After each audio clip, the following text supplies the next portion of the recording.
조상들의 지혜, 숫의 이용, 재주 많은 숫.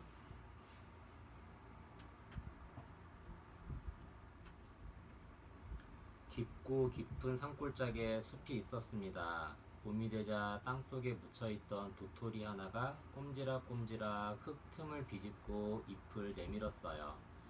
어린 참나무는 하루가 다르게 쑥쑥 자라났지요. 햇살 한 모금, 이슬 한 모금 맛있게 먹고 바람에 흔들흔들 운동도 하고 호롱호롱 산새들의 노랫소리에 춤도 추면서 말이에요.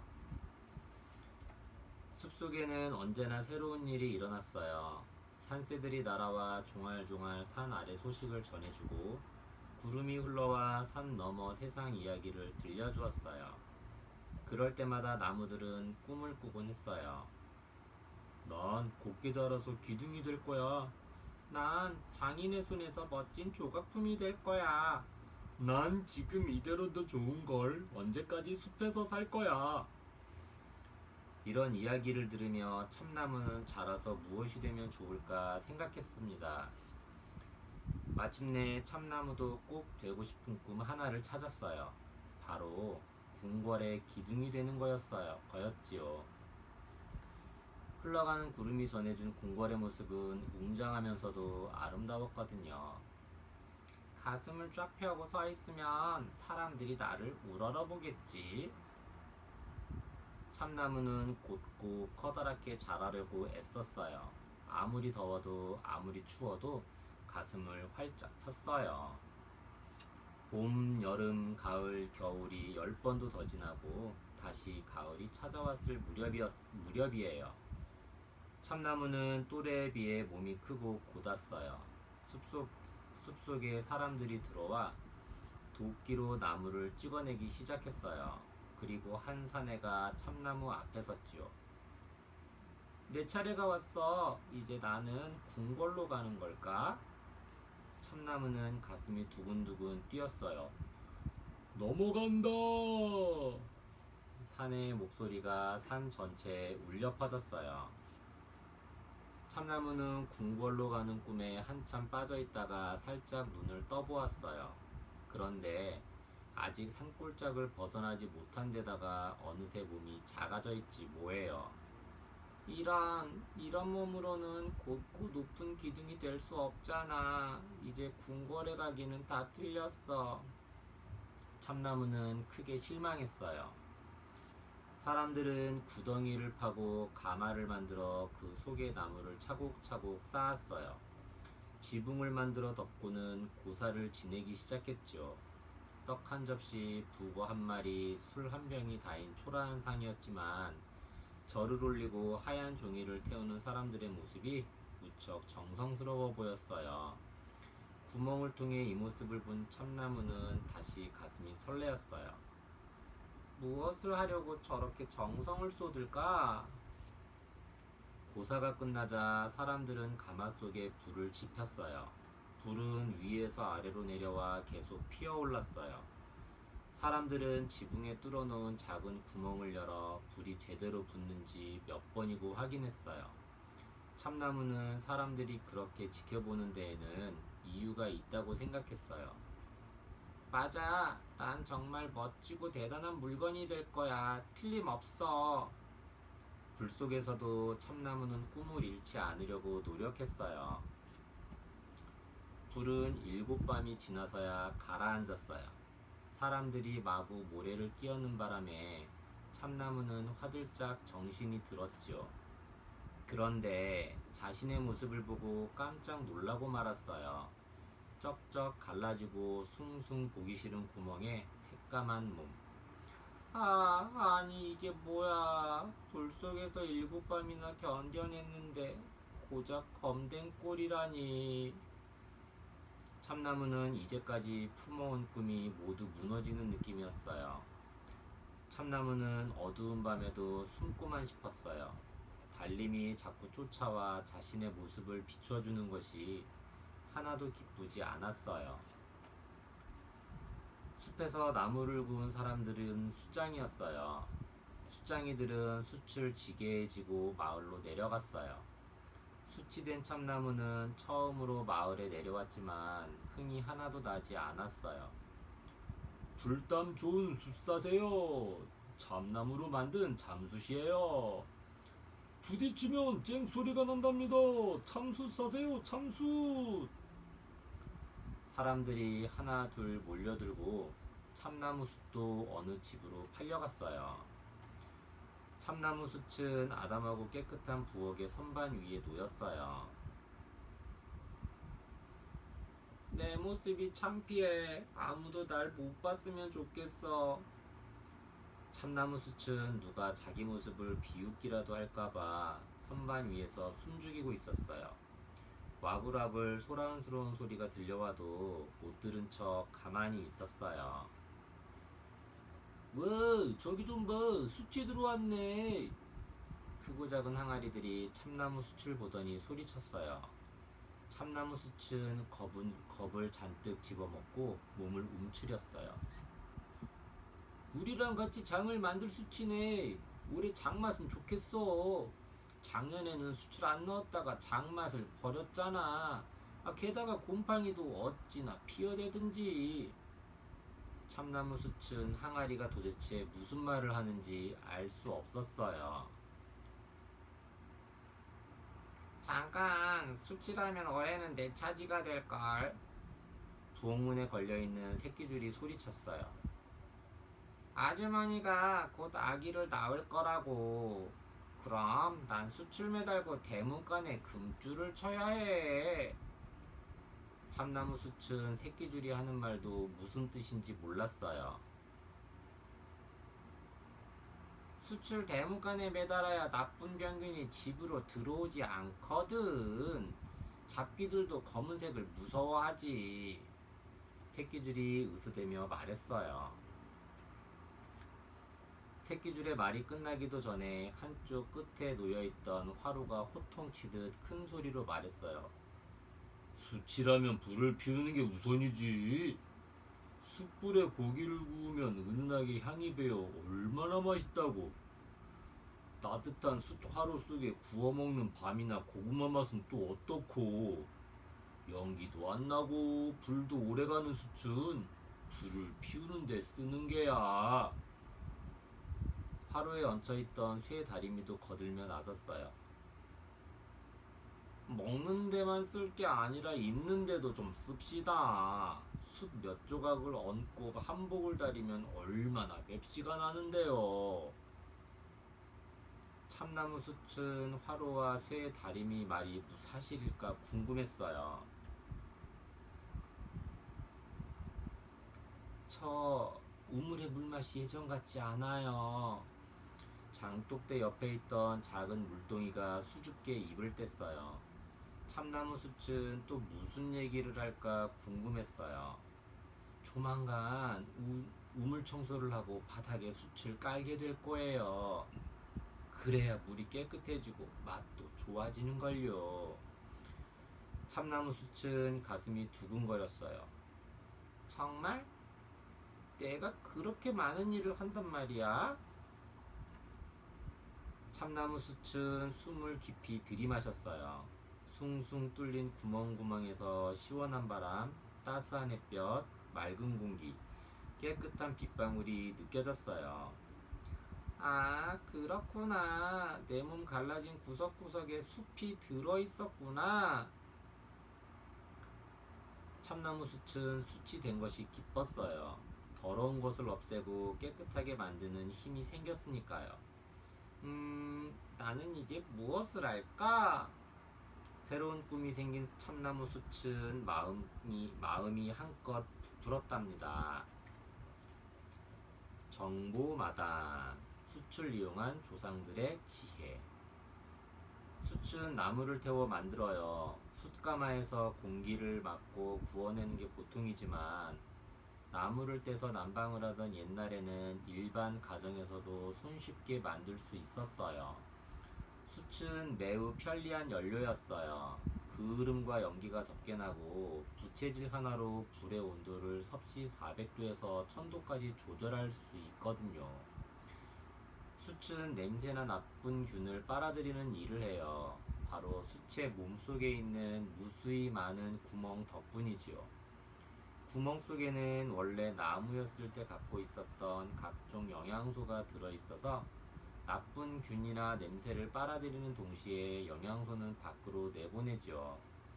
이렇게 수춘 공기를 맑게 하고 나쁜 냄새나 균을 없애는 기능이 있어 우리 조상들의 생활 깊숙이 자리 잡았었죠.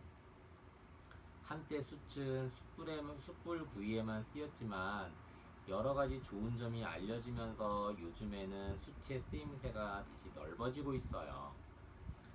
숯의 여러 가지 쓰임새. 맛있는 장을 만들어요. 된장, 간장을 만들기 위해서는 발효에 필요한 미생물이 꼭 필요해요.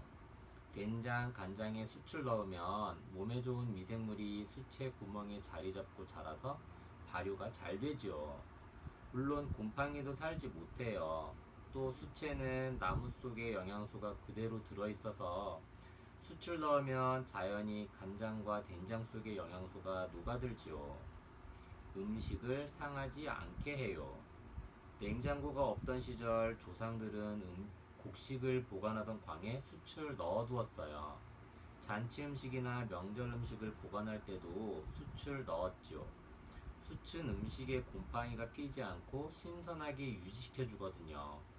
숯을 녹슨 쇠와 함께 가열하면 쇠의 녹이 없어진다고 해요. 바로 숯의 성분인 탄소가 주변의 산소 공급을 막아 녹이 쓰는 것을 막아주기 때문이죠. 음식을 상하지 않게 하는 것도 같은 이치랍니다. 물을 깨끗하게 해요. 수도가 없던 옛날에는 우물을 파서 물을 마셨어요. 우물을 팔 때는 숯을 잘 씻어서 바닥에 깔고 그 위에 자갈을 올려놓았어요. 지하수에는 지저분한 물질이 섞여 있는데 숯에 있는 구멍이 지저분한 물질을 빨아들여 물을 깨끗하게 해주었어요. 또 숯에는 칼슘, 마그네슘, 철 등 몸에 좋은 천연 미네랄이 있어 물맛도 좋게 했어요. 1년에 한 번 정도 우물 청소를 하는데 이때 숯을 새로 갈아주거나 씻어서 다시 넣었지요. 뽀송뽀송 습도를 조절해요. 집을 지을 때에도 땅속에 숯을 묻었어요. 조상들은 황토로 집을 지었는데 황토로 지은 집은 습기에 매우 약했지요. 그런데 땅속에 숯을 묻어두면 자연스럽게 습도가 조절되었어요. 숯에 있는 구멍이 습기를 품었다가 건조한 날에는 품고 있던 습기를 다시 내뿜지요. 또 왕족이나 높은 벼슬을 한 사람의 장례식 때 산소자리 옆에서 숯을 구운 다음 그것을 무덤에 넣기도 했어요. 무덤 속의 습기를 제거하여 죽은 사람의 모습을 온전하게 보존하기 위해서였지요. 약으로 먹어요. 숯을 갈아 가루를 내거나 동그랗게 환을 지어 먹었으며 숯물을 마시기도 했어요. 숯이 몸속에 들어가는 나쁜 물질을 빨아들인 다음 몸 밖으로 내보내는 일을 했지요. 또 숯가루를 상처 부위에 바르면 통증과 염증을 가라앉히는 데 효과가 있었지요. 나쁜 세균을 없애요. 옛날에는 아기가 태어나면 금줄을 쳤어요. 잡귀의 접근을 막는다는 의미가 컸지만 이 속에는 과학이 숨어 있어요. 숯이 나쁜 세균을 없애주어 아기와 산모를 보호하는 것이죠. 조상들은 정월 대보름 다음 날을 귀신날로 정하고 뽕나무 가지를 태운 숯가루로 쥐불놀이를 했어요. 온 동네에 숯가루를 뿌림으로써 마을을 깨끗이 소독하려는 것이지요.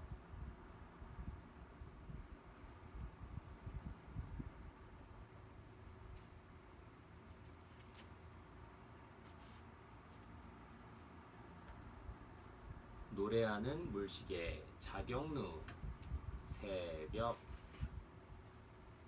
노래하는 물시계 자경루. 물이 흐른다.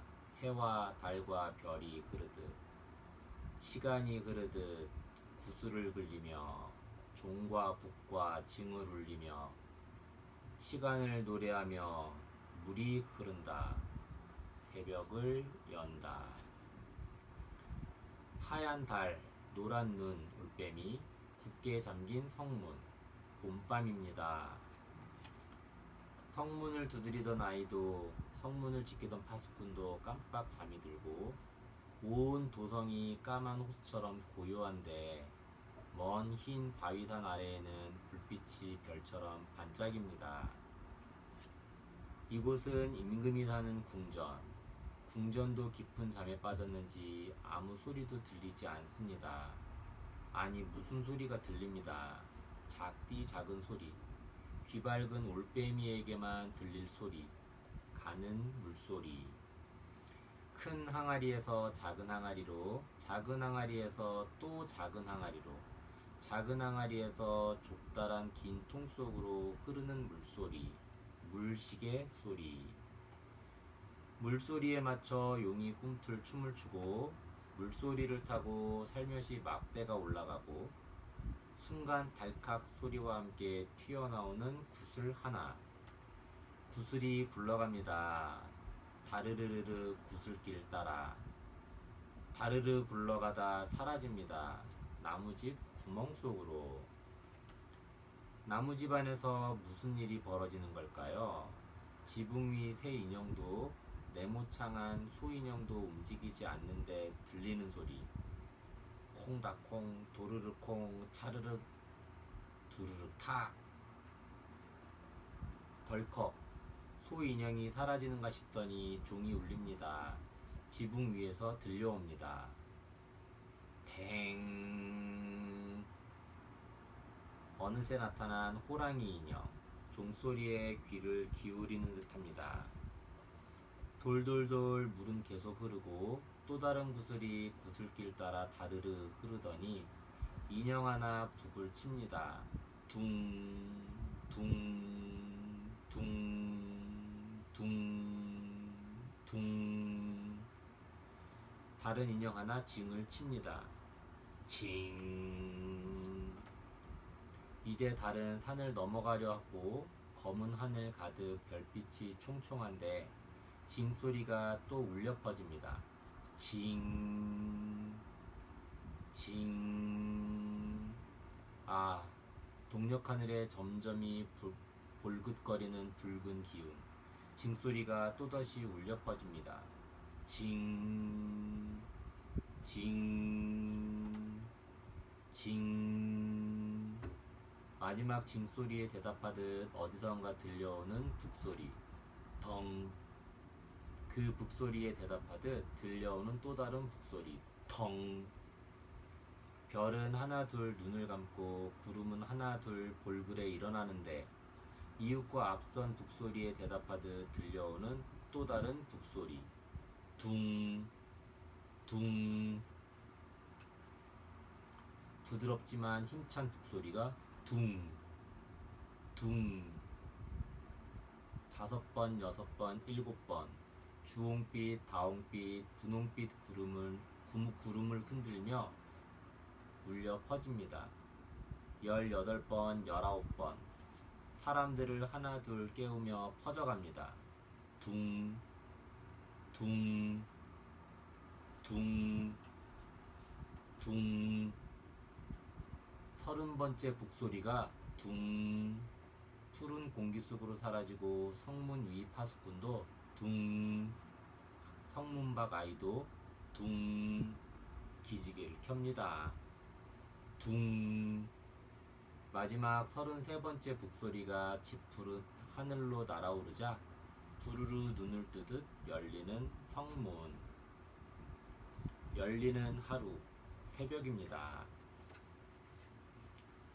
정보마다 노래하는 물시계 자경루. 여러분은 시간을 알기 위해서 시계를 보지요. 긴 바늘과 짧은 바늘로 시간을 알려주는 시계, 숫자만으로 알려주는 시계, 휴대전화에 있는 시계, 여러 시계가 우리에게 시간을 알려줍니다. 아주 먼 옛날에 살던 사람들은 지금 우리가 보는 시계 대신에 밤에는 별자리를 보고 낮에는 해가 만드는 그림자 방향을 보면서 시간을 헤아렸습니다. 그런데 별자리 시계나 해시계는 구름이 잔뜩 낀 날이나 비 오는 날에는 시간을 알려줄 수 없었지요. 그래서 만들어진 시계가 바로 물시계랍니다. 물이 흘러내린 양으로 시간을 알 수 있는 시계지요. 물시계는 오랜 세월 동안 여러 모양으로 발전하면서 사람들에게 시간을 알려주었어요. 그 중에 가장 발전한 모양의 물시계가 바로 자격루랍니다. 스스로 노래하는 물시계 자격루. 물시계는 밤낮으로 누군가 옆에서 지키고 있다가 다른 사람들에게 시간을 알려야 했어요. 그러다 보니 깜빡 졸다가 시간을 놓쳐서 온 도성 사람들이 시간을 제때 알지 못해 문제가 생기는 일이 종종 있었어요. 조선시대의 세종 임금은 그런 점을 해결하기 위해 그 시대 최고의 기술자였던 장영실에게 저절로 시간을 알리는 물시계를 만들라고 명령했어요. 그렇게 해서 탄생한 시계가 바로 자격루, 스스로 노래하는 물시계랍니다. 세종 임금 때 만들어진 자격루의 모습은 아래와 흡사했습니다. 층층으로 되어 있는 마루 맨 꼭대기에 커다란 항아리가 하나 있고 그보다 작은 항아리가 그 밑에 하나, 또 그 밑에 작은 항아리가 있습니다. 이 항아리들을 파수호라고 합니다. 물을 보내는 항아리라는 뜻이지요. 수수호에는 가득 기다란 잣대가 있어서 물이 차오르면 같이 떠오릅니다. 잣대는 속이 빈 나무 막대 안으로 들어가 막대 양옆에 나 있는 칸을 건드려 칸에 있던 구리 구슬을 아래로 떨어뜨립니다. 파수호에서 흘러내린 물은 길쭉한 항아리인 수수호로 들어갑니다. 수수호는 두 개가 있는데 하루에 하나씩 썼어요. 한쪽 항아리에 물이 다 차면 다른 항아리를 쓰는 거죠. 구리구슬은 좁은 길을 따라 굴러가 네모난 나무집 안으로 들어갑니다. 나무집 안에는 여러 가지 장치들이 복잡하게 얽혀 있습니다. 제 시간에 맞는 팻말을 든 동물 인형이 구멍으로 보이게 됩니다. 나무집 위에 있는 인형들이 종이나 북 또는 징을 치게 됩니다. 옛날에는 하루를 12시로 나누었습니다. 자, 축, 인, 묘, 진, 사, 오, 미, 신, 유, 술, 해 이렇게요. 밤 12시를 자시로 해서 대략 2시간 간격으로 시간이 흘러갑니다. 그러니까 축시는 밤 1시에서 3시, 인시는 새벽 3시에서 5시 이렇게 보면 되지요. 각 시에는 그 시간을 상징하는 동물이 있습니다. 쥐, 소, 호랑이, 토끼, 용, 뱀, 말, 양, 원숭이, 닭, 개, 돼지 이렇게 12마리 동물이지요. 많이 들어본 동물이라고요? 맞아요. 띠 동물들이랑 같답니다. 자격루는 각 시간에 맞는 동물 인형이 시가 적힌 팻말을 들고 자동으로 나타나게 만들었어요. 물론 소리로도 알렸습니다. 시는 종으로 알립니다. 밤에는 시와 별도로 오경을 나누었는데 경은 북소리로 알립니다. 1경에 한 번, 2경에 2번 울리는 식으로요. 경은 다시 5점으로 나누어 징소리로 알립니다. 1점에 한 번, 2점에 2번 치는 식으로요. 자격루가 발명되자 사람이 물시계 옆에서 시간을 지켜볼 필요가 없어졌습니다. 자격루가 내는 소리만 듣고도 몇 시인지 알 수 있었으니까요.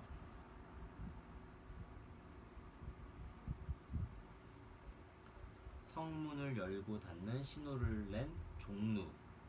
옛날 도시는 혹시라도 쳐들어올지 모르는 적을 막기 위해 성으로 둘러싸여 있었습니다. 조선시대 수도였던 한양도 마찬가지였지요. 성문은 밤에 굳게 닫혔다가 새벽에 다시 열렸습니다. 성문을 닫는 시간은 초경 3점, 성문을 여는 시간은 오경 3점이었습니다. 초경 3점은 인정, 오경 3점은 파루라고 한답니다. 계절에 따라 다르지만 봄과 가을에는 초경 3점은 지금 시간으로 밤 8시쯤, 오경 3점은 새벽 4시 30분쯤으로 생각하면 됩니다. 자경루에서 인정 또는 파루를 알리는 징소리가 울려 퍼지면 그 소리를 받아 크고 작은 문에서 종 또는 북을 울렸습니다. 자경루 소리만으로는 도성 전체의 시간을 알릴 수 없기 때문입니다. 그 마지막을 장식하는 곳은 종루였습니다. 인정을 알리는 자경루 소리를 이어받으면 종루에서 종이 28번 울렸고 그 소리에 성문이 닫혔습니다. 파루를 알리는 자경루 소리를 이어받으면 종루에서 북이 33번 울렸고 그 소리에 성문이 열렸습니다. 도성 안 사람들의 하루는 그렇게 끝나고 시작되었습니다. 노래하는 물시계 자경루. 물이 흐른다. 해와 달과 별이 흐르듯 시간이 흐르듯 구슬을 굴리며 종과 북과 징을 울리며 시간을 노래하며 물이 흐른다. 하루를 연다.